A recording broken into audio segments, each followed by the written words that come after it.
So, hey, hi everybody. Today we'll study risk assessment. Risk assessment क्या होता है ना, आइडेंटिफाई करना रिस्क, फिर असेस करना उस सबसे पहले आइडेंटिफिकेशन, फिर लाइक्लीहुड देखेंगे एंड फिर कंट्रोल मेजर उस पे लगाते हैं कि कंट्रोल लगाना क्या ज़रूरी है। और सबसे पहले आइडेंटिफिकेशन होता है, फिर उसका इम्पैक्ट देखते हैं और फिर उस पर कंट्रोल लगाते हैं। तो first step is identification of the risk management. तो प्रोसेस क्या होता है, अब यहाँ देखो, हम लोगों को क्या करना है, रिस्क आइडेंटिफाई करना है। वो रिस्क इंटरनल भी हो सकता है, एक्सटर्नल भी हो सकता है।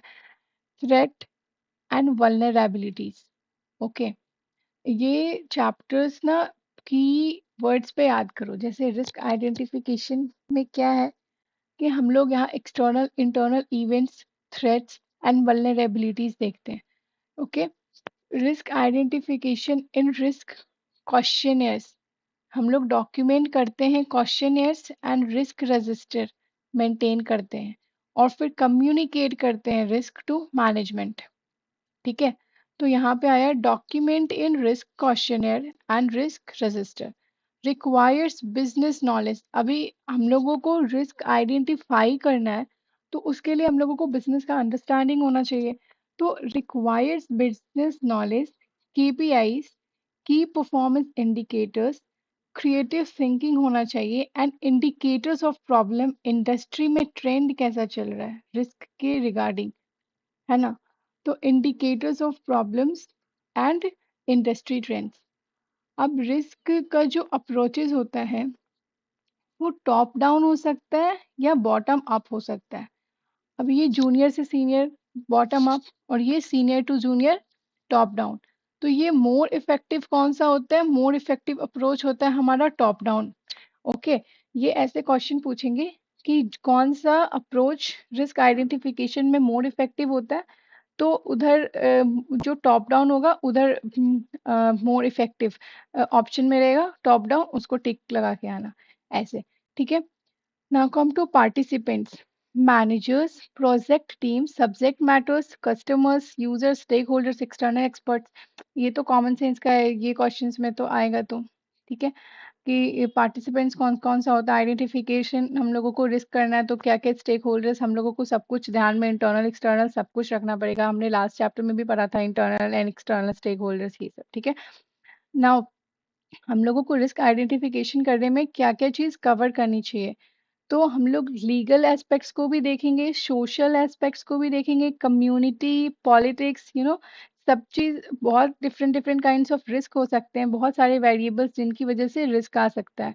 तो ये सबको लीगल, सोशल, कम्युनिटी, पॉलिटिकल, हर एक एरिया को कवर करेंगे रिस्क आइडेंटिफिकेशन में। ओके, अब टूल क्या है, टूल है हम लोगों का SWOT analysis, strength, weakness, opportunity and threat. ये जो टूल होता है, ये इससे हम लोग पोटेंशियल रिस्क फ्यूचर में क्या हो सकता है, SWOT एनालिसिस करके हम लोग पोटेंशियल रिस्क पता करते हैं। नाउ ये भी एक क्वेश्चन है जो एग्जाम में MCQ में आया हुआ है। One of the best way to identify risk, flow charting process. Okay, what can go wrong assertion. तो one of the best way, ऐसे अगर पूछेगा which is one of the best way, तो one of the best way to identify is flow charting processes, what can go wrong assertions. ठीक है, ये question आया हुआ है। नाउ ये अगला पॉइंट है गोल, जो गोल सेट किया है, identify organisation exposure to uncertainty. ये रिस्क आइडेंटिफिकेशन में हम लोगों को आइडेंटिफाई करना है कि क्या क्या अनसर्टेनिटी आ सकता है, जो हमारा गोल है उसको पूरा करने के लिए अनसर्टेनिटी क्या क्या आ सकता है। ओके, नाउ कम रिस्क इवैल्यूएशन। तो अपने लोगों ने पढ़ा था ना कि 3 स्टेप प्रोसेस था रिस्क असेसमेंट, आइडेंटिफिकेशन, लाइक्लीहुड और इम्पैक्ट देखना, फिर कंट्रोल। तो यहाँ आया इवैल्यूएशन।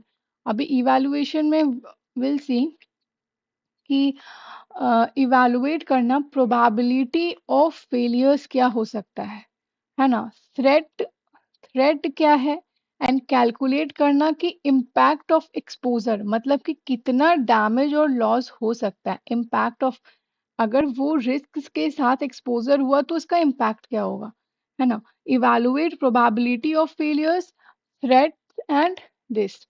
तो इसका रिस्क इवैल्यूएशन का फॉर्मूला क्या होगा? Level of risk is equal to consequences into likelihood. Consequences into likelihood, क्या प्रोबेबिलिटी है होने की, तो लेवल ऑफ रिस्क आएगा कि इससे कितना क्या कॉन्सिक्वेंसेस आ सकते हैं और कितना प्रोबेबिलिटी है, तो जिससे पता चलेगा लेवल क्या है। Now come here, likelihood scale क्या होता है? लाइक्लीहुड स्केल जो है वो अपना, माय गॉड, हाँ, लाइक्लीहुड स्केल में हम लोगों को देखना है कि लेवल, लाइक्लीहुड एंड डिस्क्रिप्शन। अगर लेवल 4 है तो बहुत ज़्यादा लाइकली है कि ये चीज हैपन हो सकता है, तो happens more than one time in a year, तो इसका लाइक्लीहुड 4 है। 3 आने से लाइकली, एक बार तो होता ही है साल में। देन अनलाइकली, 10 साल में कभी एक बार हुआ। और वेरी अनलाइकली मतलब आज तक कभी वो हुआ ही नहीं है। ठीक है, ये अपने लोगों का, देखो जनरली हम लोग नंबर 1 पे जब भी कोई चीज़ देखते तो हमें लगता है ओ यही सबसे ज़्यादा हो रहा होगा और नंबर 1 पे आया। बट यहाँ देखो 4 का मेजर में जो बहुत ज़्यादा होने का प्रोबेबिलिटी है वो 4th में गया। 3, तो ज़्यादा, जैसे 4 इज़ मोर, तो ऐसे ये अगर कंफ्यूजन हो तो ऐसे याद रख लो, 4 इज़ मोर, तो अगर 4 टाइम्स हो रहा है तो सबसे ज़्यादा 3 हो रहा है तो एक बार हो रहा है, 2 हो रहा है तो 10 साल में कभी एक बार हुआ, और 1 आया तो कभी हुआ ही नहीं, है ना। उसके बाद इम्पैक्ट ऑफ स्केल एग्जाम्पल है, ये एग्जाम्पल को ऐसे देख लो दैट अगर 4 आया तो बहुत सीवियर है, 50 करोड़ से ज्यादा आ गया। एंड 3 आया तो हाई, वो ऊपर वाले जैसे ही है, 4 is severe, 3 is high, 2 is moderate and 1 is low. Okay, now come to risk. ये उतना कोई खास इंपॉर्टेंट नहीं है, ये इंपॉर्टेंट है रिस्क रेटिंग टेबल। तो now come to risk rating table, but वो एग्जाम्पल भी ऐसे याद हो ही गया होगा, वो ऊपर जैसे ही है। अब यहाँ पे रिस्क रेटिंग टेबल में क्या देखना है ना हमें, दैट अगर 1 to 4 है तो रेटिंग रिस्क का जो है वो लो है। बहुत अर्जेंटली हम लोगों को कुछ पॉलिसी कंट्रोल्स लगाने का जरूरत नहीं, नॉट अर्जेंट। 4 to 8 है तो मॉडरेट है, ठीक है। एक्शन इन 1 to 2 मंथ में एक्शन ले लो। 8 to 12 है तो हाई है कि एक वीक के अंदर एक्शन लो। एंड 12 to 16 है तो सीवियर है और इमीडिएट एक्शन रिक्वायर्ड है। ओके, तो इसको ऐसे याद कर रख लो। एक तो था हम लोगों का लाइकलीहुड जो 4 ही था उसमें लेवल्स, लेकिन रेटिंग में हम लोगों के पास 16 तक है। तो ये देखो 4 4 का डिफरेंस है सब में। तो तुम लोग ऐसे याद रखो कि सबसे पहले तो सीवियर, यहाँ हर एक चीज वो है कि जहाँ ज्यादा है वो ज्यादा ही है। ऐसे याद कर सकते हैं ना कि पहले तो जब 4 था तो वेरी लाइकली वाले सीन पे थे हम लोग। अभी यहाँ 12 to 16 है तो यहाँ सीवियर है बहुत, तो इमीडिएटली एक्शन लेना हम लोगों को। 8 to 12 में हाई है और 4 to 8 मॉडरेट। 4 to 8 मॉडरेट कैसा राइमिंग हो गया, तो 4 to 8 है मॉडरेट और 1 to 4 is low, not urgent. Okay, now come to risk quantifications and ratings. Quantification मतलब क्या होता है? Evaluate cost benefit of risk, है ना, कि कॉस्ट और बेनिफिट एनालिसिस करना पड़ता है हम लोगों को, इवैल्यूएट करना पड़ता है कि रिस्क के लिए हम लोग ऑलरेडी कितना कॉस्ट खर्च करके मैनेजमेंट कर रहे हैं और पता चले बेनिफिट ही कम है। ये अपने लोगों ने आई गेस चैप्टर 1 में भी पढ़ा था कि जब भी ना कॉस्ट बेनिफिट एनालिसिस करने का इंट्रोडक्शन वाले चैप्टर में, कि कहीं ऐसा ना हो कि 500 रुपये बचाने के लिए 5,000 रुपये अपने लगाए, बट वहां पे एक कंडीशन थी कि अनलेस मैंडेटरी बाय लॉ। तो वही है quantification, evaluate cost and benefit of risk. Risk rating क्या होता है? Standardised scale to express risk, जो credit risk, operational risk, investment risk, okay, different types of risk. Application कैसे होगा? क्रेडिट रिस्क में default likelihood, credit rating agencies, default likelihood. Operational risk जैसे कि क्या हो सकता है इसमें? इसमें हो सकता है fraud, system failure, supply chain disruptions. Operational risk में हो सकता है ना कि फ्रॉड हो जाए, सिस्टम फेलियर हो जाए, जो हम लोगों का सप्लाई चेन डिस्ट्रप्शन हो जाए, सप्लाई चेन। उसके बाद इन्वेस्टमेंट में आया balance risk return trade off. Okay, now challenges में क्या है? Subjectivity, reliance on pass data and black sworn. अब रिस्क क्वांटिफिकेशन में चैलेंजेस क्या है? एक तो क्या सब्जेक्टिविटी देता है कि लो है, हाई है, ऐसे सब्जेक्टिव आंसर है। Okay, reliance on pass data, इसमें क्या है ना कि जब रिस्क ये हम लोग ना जो ऑडिटर होते हैं, और यहाँ पे देखो, यहाँ पे क्या बोल रहा है? In some scenarios both management and auditor rely on judgment and intuitions based on experience, है ना? बेस्ड ऑन एक्सपीरियंस, तो ये पास डेटा पे रिलाई करता है, तो ये ओवरली रिलायंस हो सकता है समटाइम्स, तो ये एक चैलेंज है इसके अंदर। ब्लैक स्वॉन इवेंट्स क्या होता है ना? कैटेस्ट्रॉफिक इवेंट्स और ब्लैक स्वॉन इवेंट्स, ये दोनों एक ही होते हैं, that have not been previously observed can pose challenge for risk quantifications and rating. जो प्रीवियसली ऑकर हो ऑब्जर्व नहीं हुआ, तो ये भी एक चैलेंज है ना।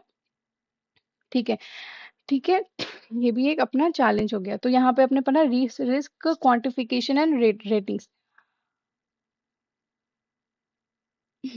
Now come to risk quantification tools. क्या होता है रिस्क क्वांटिफिकेशन टूल्स? होता है इन सम सिनेरियोज, तो ये अपने पढ़ा एजुकेशन एंड एक्सपर्टीज ऑल्सो। यहाँ पे देख लो कि both management relies on their judgements and tuitions based on experience, education and expertise. दूसरा आया डेल्फी अप्रोच। डेल्फी अप्रोच का तो एक रिस्पेक्टिव चैप्टर है, विल कवर दैट, तो वहाँ पे डेल्फी आराम से अच्छे से पढ़ेंगे। यहाँ पे बस एक बार ओवरव्यू कर सकते हैं। और तो डेल्फी में क्या है? Panel of experts anonymous surveys करेगा, अनोनमस सर्वेज। ओके, ये अप टू मल्टीपल राउंड्स होता है डेल्फी अप्रोच। जैसे कीवर्ड्स याद रखो लास्ट में, अप टू मल्टीपल राउंड्स। ये जब तक कि हम लोग ओपिनियन पे रीच नहीं कर सकते, कॉन्सेंसस रीच नहीं हो जाता, तब तक मल्टीपल राउंड्स के लिए ये लोग प्रोसीजर कर रहे होते हैं, प्रोसेस चल रहा होता है। सो डेवलप कौन किया? ये एक चीज यहाँ पे याद करने की, डेवलप कौन किया? ये डेवलप किया हुआ है ये रैंड कॉरपोरेशंस, ये एक इम्पॉर्टेंट है। उसके बाद पैनल ऑफ एक्सपर्ट्स होता है, अनोनमस सर्विस करता है, मल्टीपल राउंड्स के लिए होता है, एंड कॉन्सेंसस ओपिनियन जब तक कि रीच नहीं हो जाता। ठीक है, use in certain uncertain and complex risk scenarios में यूज करते हैं इसको। ठीक है, दूसरा आया मेरा स्कोरिंग मेथड। स्कोरिंग मेथड में क्या है ना कि स्कोरिंग मेथड जो होता है असाइन करता है weight to risk and exposure. ठीक है, कंप्यूट करता है स्कोर, कंप्यूटिंग स्कोर्स रैंक करता है रिस्क को, रैंक वाइज रिस्क को रैंक करता है। तो पहले वेट देता है, weight to the risk and exposure. ठीक है, फिर कंप्यूट स्कोर क्या आया उसका, एंड फिर उसको रैंक देना। Qualitative techniques, annual financial loss exposure, sorry quantitative techniques जो है, हम लोग तो यहाँ पे डिफरेंट डिफरेंट टूल्स पढ़ रहे हैं ना। देखो हम लोग यहाँ पे डिफरेंट डिफरेंट टूल्स पढ़ रहे हैं, किस चीज के? रिस्क क्वांटिफिकेशन के। ठीक है, तो पहला था हम लोगों का वो सम सिनेरियोस, फिर डेल्फी आया, फिर स्कोरिंग मेथड आया, अभी क्वांटिटेटिव टेक्निक है कि एनुअल फाइनेंशियल लॉस का एक्सपोजर। ये कैसे मिलेगा हम लोगों को? Probability into cost. ठीक है, इसका ये फॉर्मूला है। क्वालिटेटिव टेक्निक्स, क्वांटिटेटिव होता है क्वांटिटी वाइज, प्रोबेबिलिटी को कॉस्ट से मल्टीप्लाई किया, लेकिन क्वांटिटेटिव टेक्निक्स होता है focus on threats, vulnerabilities and controls. Okay, now see the definition. What are the threats? Now see threats. Threats are the thing that what can go wrong assertions. You know, so threats are present for every system. और vulnerabilities क्या है ना कि वो threats किस level पे हमको impact कर सकती है, making more prone to the system attacked by threats. और अटैक कितना सक्सेसफुल हो सकता है वो वल्नरेबिलिटीज पे डिपेंड करता है। मतलब बाहर के लोग बुरे तो है ही, लेकिन तुम कितने सेंसिटिव हो कि वो तुमको इम्पैक्ट करेगा। तुम हो बड़े चौड़े आदमी तो तुम्हें तो कोई फर्क नहीं पड़ेगा, लोग कैसे भी हैं। So that is threat and vulnerabilities. Now control. Control में क्या देखना है कि जो कंट्रोल्स लगाने हैं, तो पहले होता है डेटरेंट। डेटरेंट मतलब रिड्यूस डेलिबरेट अटैक। ये सब कीवर्ड्स याद करना। डेटरेंट में क्या है? Reduce deliberate attack. प्रिवेंटिव का मतलब होता है प्रोटेक्ट करना वल्नरेबिलिटी एंड अटैक को अनसक्सेसफुल बना देना। ओके, अटैक को अनसक्सेसफुल बनाना। And then collaborative, what was that? One second, guys. Come here, come here. या तो अभी क्या है? Sorry, corrective. करेक्टिव में क्या है? रिड्यूस करना effect of affect, effect of attack. And detective मतलब डिस्कवर कर लेना पहले ही। And trigger preventive and corrective control. Preventive and corrective control, ठीक है। तो यहाँ पे अगर डेटरेंट में रिड्यूस डेलिबरेट अटैक। प्रिवेंटिव का मतलब होता है प्रोटेक्ट वल्नरेबिलिटी, अटैक अनसक्सेसफुल करना। करेक्टिव, करेक्टिव में आता है reduce effect on attack. And detective में आता है discover attack, trigger, preventive, corrective, control. Threat पढ़ लिया हमने, वल्नरेबिलिटीज पढ़ ली। Now come to expected monetary value. EMV is also a technique to quantify risk. इसमें हम लोग क्या करते हैं? Probability into impact. ये इसको 2-3 बार अच्छे से रीड करना। कहीं पे है किसी का फॉर्मूला है प्रोबेबिलिटी इनटू कॉस्ट, है ना, किसी का फॉर्मूला है प्रोबेबिलिटी इनटू इम्पैक्ट। ठीक है, इम्पैक्ट हुआ। कंसीडर टैंजिबल इनटैंजिबल, दोनों इम्पैक्ट को देखेंगे हम लोग कि कितना अफेक्ट हो रहा है। उसके बाद आगे सिमुलेशंस। अब मॉन्टी कार्लो वाला जो भी आएगा ना, उसका कीवर्ड है computer model system. Computer model system कहीं भी लिखा हो समझना मॉन्टी कार्लो से रिलेटेड, वो ऑप्शन में कुछ दिखेगा ऐसे ही। डनेटेशन सेंसिटिविटी इसका है, देखो इसका है सेंसिटिविटी इनटू प्रोबेबिलिटी, इसका फॉर्मूला है। एडवांटेजेस क्या है? प्रिडिक्ट वर्स्ट केस को प्रिडिक्ट करके रखना है, ठीक है। Handles many variables and shows probability distributions. Okay, उसके बाद है शॉर्ट कमिंग्स। इसके अंदर प्रोज देखा अपने, कॉन्स क्या है? डिफिकल्ट होता है मॉडलिंग, ठीक है। इम्प्रिसाइज होता है, प्रिसाइजनेस नहीं होता। Complex for decision makers, decision makers के लिए काफी कॉम्प्लेक्स होता है, ठीक है। Now see casino gambling. ये होता, ये उतना कोई खास इंपॉर्टेंट नहीं है, एक बार रीड करके चल लेना, पर भी एक बार देख लो। कसिनो गैम्बलिंग्स में क्या है?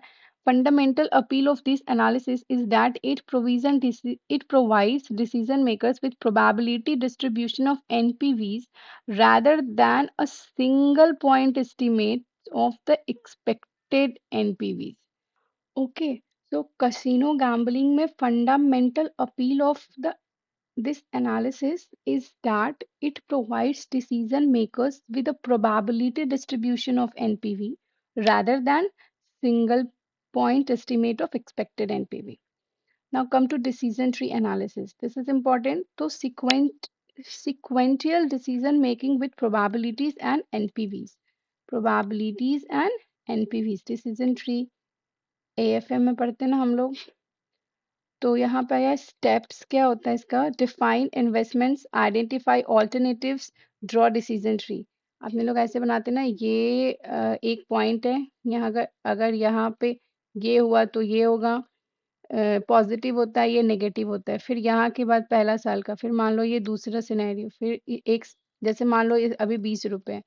अगर मान लो यहाँ 20 रुपए, यहाँ पे बोलेंगे कि अभी ये बढ़ के 40 हो सकते हैं, यहाँ 10 हो सकते हैं। फिर 40 के बाद ये बढ़ सकता है, फिर 40 के बाद ये घट सकता है, फिर यहाँ के बाद भी एक आता है, ये यहाँ आ सकता है, ये यहाँ ऐसे जाएगा। तो ऐसे हम लोग डिसीजन ट्री बनाते हैं। तो क्या है ना, इसमें बोल रहा है कि define investments, identify alternatives, draw करेंगे ट्री, ठीक है। इन्वेस्टमेंट्स, ऑल्टरनेटिव्स, फिर ट्री ड्रॉ हो गया। डिसीजंस, अब क्या ये चीज याद रखना दैट डिसीजंस जो होते हैं ना, अब डिसीजंस के लिए हम लोग स्क्वाड यूज करते हैं, और आउटकम और इवेंट्स जो आएंगे ना, इवेंट्स, चांस, आउटकम्स के लिए सर्कल। ये एमसीक्यू के लिए याद रखना। Evaluate EMV and work backward. ठीक है। अब यहाँ पे एक्सपेक्टेड हम लोगों को मिल जाएगा डिसीजन ट्री बना के, तो फिर हम लोग यहाँ पे इस चीज़ का डिसीजन लेंगे कि ओके हम लोगों को आगे क्या करना है। तो इसमें याद रखना दैट दैट जो डिसीजन स्क्वायर्स में आता है and events chances outcomes circles में आता है। ओके, एक्सपर्ट जजमेंट में अपने लोग देखेंगे असाइन क्वालिटेटिव लेवल्स। इसमें क्या है ना, high medium low apply in addition, ये एडिशनल हम लोग यूज कर सकते हैं। एक्सपर्ट बताएगा लो है, हाई है, मीडियम है। ये frequency of loss measures, use historical loss frequency, example bad debts percentage. जैसे कि एग्जाम्पल में ले लो कि 2% लॉस अनकलेक्टेबल डेट से हर बार हो रहा है, बैड डेट हो रहा है, तो इस साल भी हम लोग उसको अप्लाई कर लेंगे। तो यही हो गया।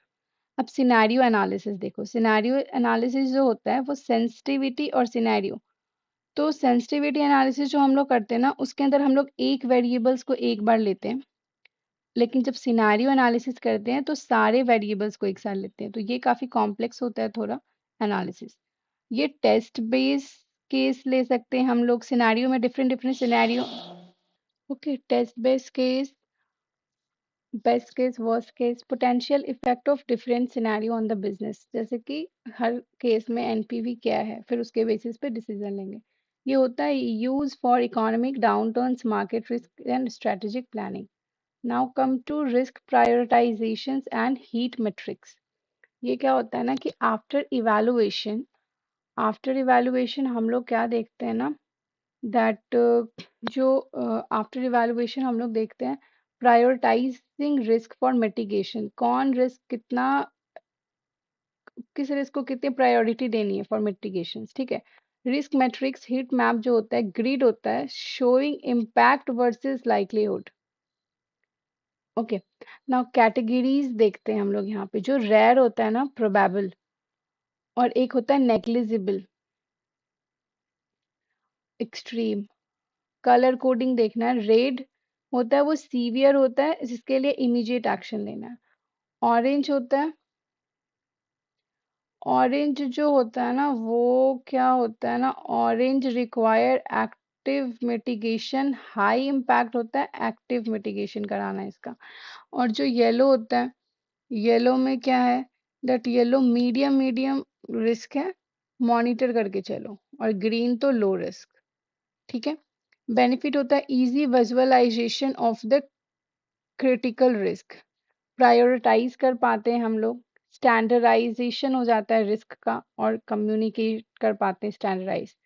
फ्लॉज मतलब कि इसमें कौन क्या है, क्वालिटेटिव एंड सब्जेक्टिव होता है। हाई लॉज करते हैं ना, हाई लो तो वो सब्जेक्टिव हो गया। Different meaning across industries, industry में सेम नहीं है। सिमेट्रिक अजम्पशंस नहीं मिलता है हम लोगों को यहाँ। इग्नोर करता है risk aversion, broad categories causes जिसकी वजह से एरर्स हो सकता है। Often uses residual risk basis after considering control. Okay, residual risk basis, residual risk का मतलब क्या होता है ना कि इतना तो रिस्क होगा ही, है ना, वो रिस्क हम लोग एक्सेप्ट कर लेते हैं। तो often uses residual risk basis. ठीक है। तो आफ्टर कंसीडरिंग कंट्रोल, कंट्रोल इतना कंट्रोल लगाने के बाद इतना रिस्क बचेगा, ये हो जाता है। तो यहाँ पे आपने देखा चैप्टर 4 कंप्लीट हो गया। चैप्टर 4 में इसको वीडियो को 2-3 बार देख लो और नोट्स मुझे बताना, मैं टेलीग्राम पे पोस्ट कर मतलब डाल दूंगी। ठीक है। सो गाइज, अगर ये हेल्पफुल रहा तो थैंक यू फॉर वॉचिंग, और अपने दोस्तों के साथ शेयर करना, लाइक करना, शेयर करना, सब्सक्राइब करना। ओके, और बेल आइकन्स को दबा देना। मैं फाइनल्स के रिलेटेड भी कुछ मेमोरी टेक्निक्स के वीडियोस बना रही हूँ, वो भी मैं पोस्ट करूँगी। ओके, चलो, बाय।